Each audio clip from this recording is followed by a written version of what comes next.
제가 3주 전에 정기수 대표가 아침에 전화해가지고 뭐 송기섭 대표가 이걸 하기로 돼 있었는데 뭐 독감을 걸려가지고 못 한다는 거예요. 근데 세 분한테 전화를 했다는 거예요.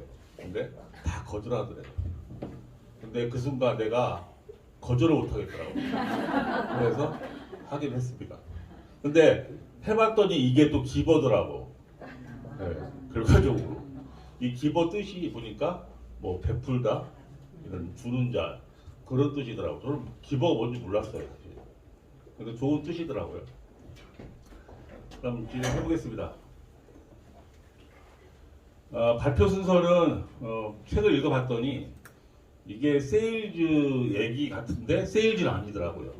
그래서 일단 한번 세일즈 가정을 비교해 볼 거고, 그 다음에 기버2가 얘기하는 세일즈란 한번 또 제가 풀이를 해봤고, 그 다음에 법칙이 5가지가 있는데 가치, 보상, 영향력, 지지성.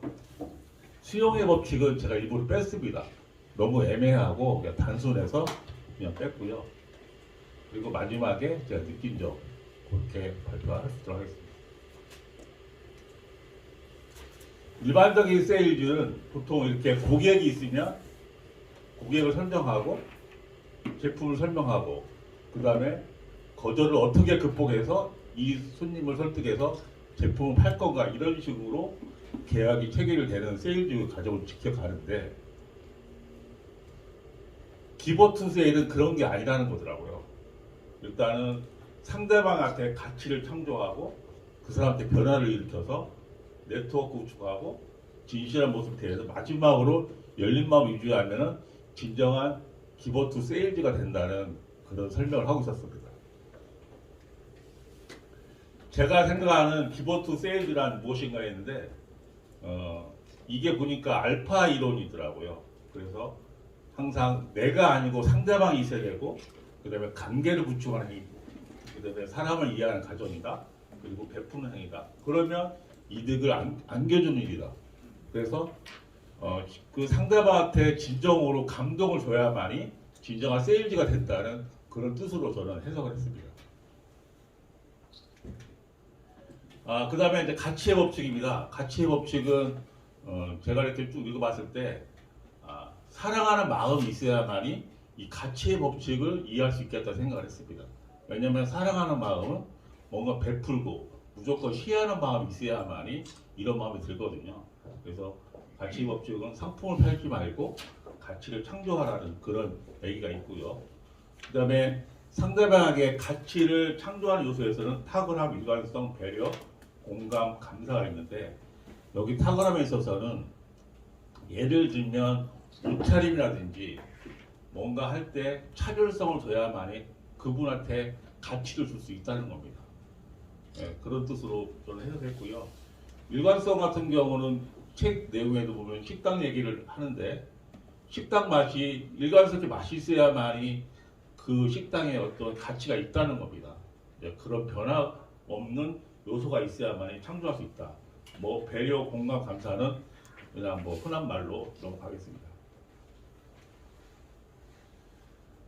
사랑에 빠지라고 얘기를 하거든요. 그래서 여기 가치 창조에 있어서는 그 사람이 필요한 요소를 가치를 창조해서 이제 사랑에 빠져야만이 창조할 수 있다, 그렇게 얘기를 하고 있고요. 그 다음에 회계장부 얘기를 하는데, 인간관계를 내가 너한테 하나 줬으니 너도 나한테 하나 줘라, 이렇게 계산적으로 살지 말고 무한히 베풀면 뭔가 나한테 증감이 있다는 그런 얘기를 하는 것 같습니다. 근데 통상 우리 보면은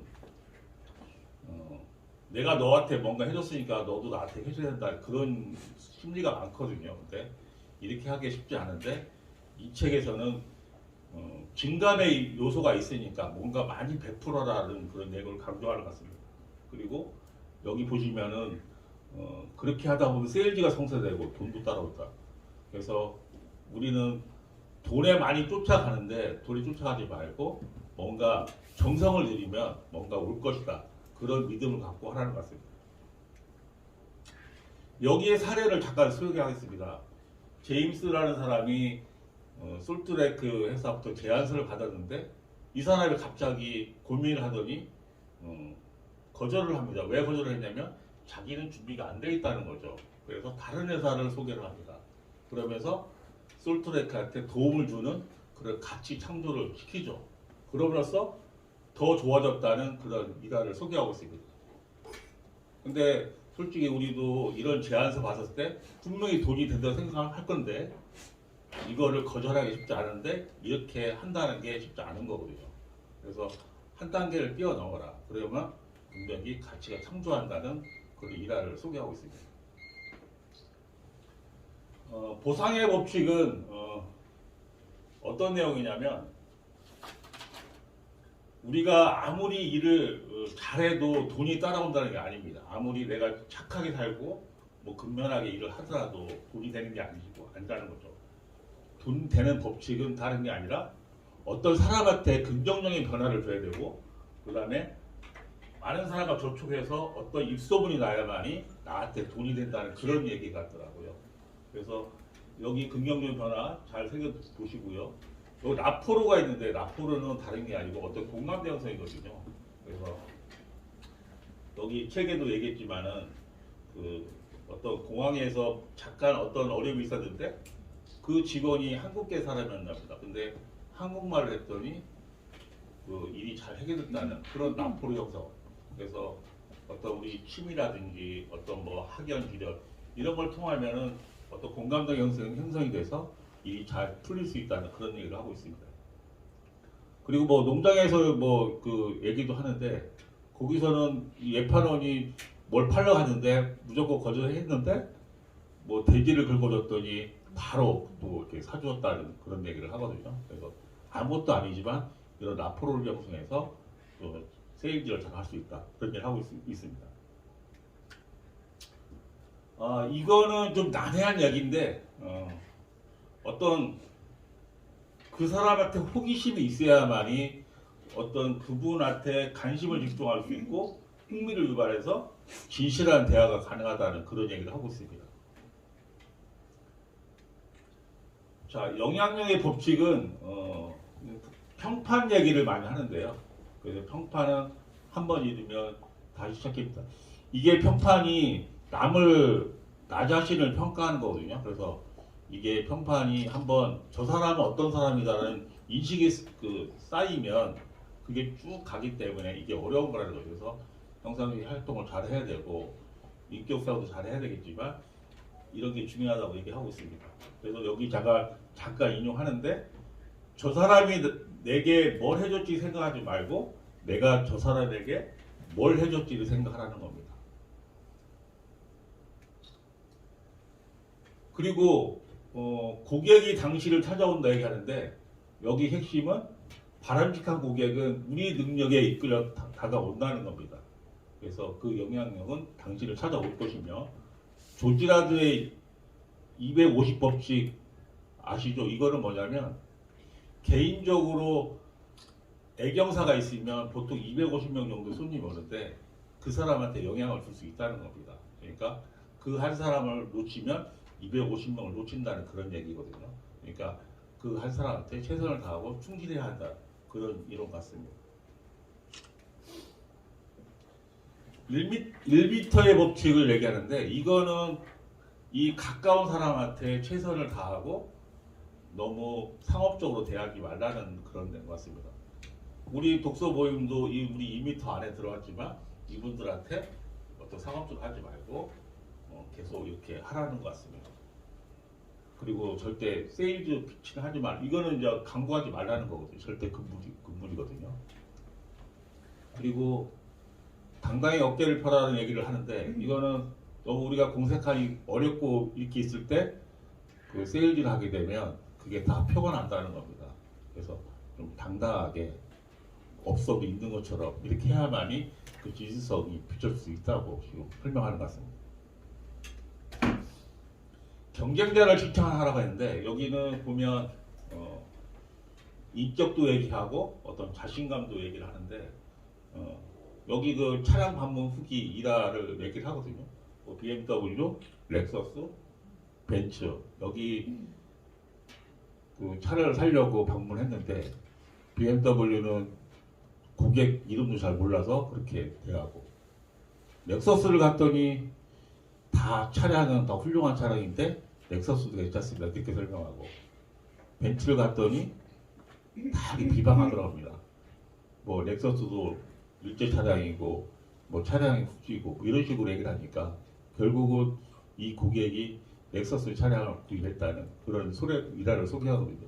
근데 우리도 일을 할 때 우리가 단지에 있으면 우리 단지만 장점만 설명하지 말고 주변 단지도 좋은 점도 있으면 소개하라고 할 수 있을 것 같습니다.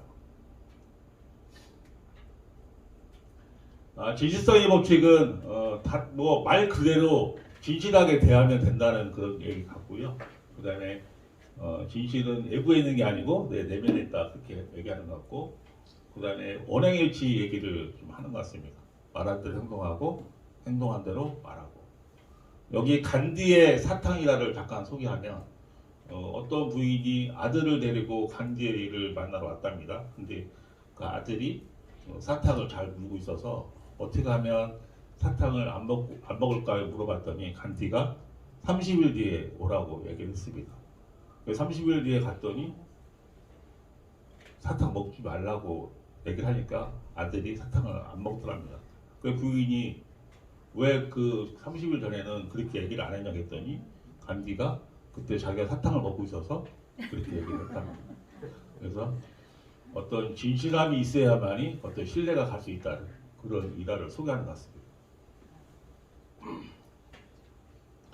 거부에 대처하는 방법이 나옵니다.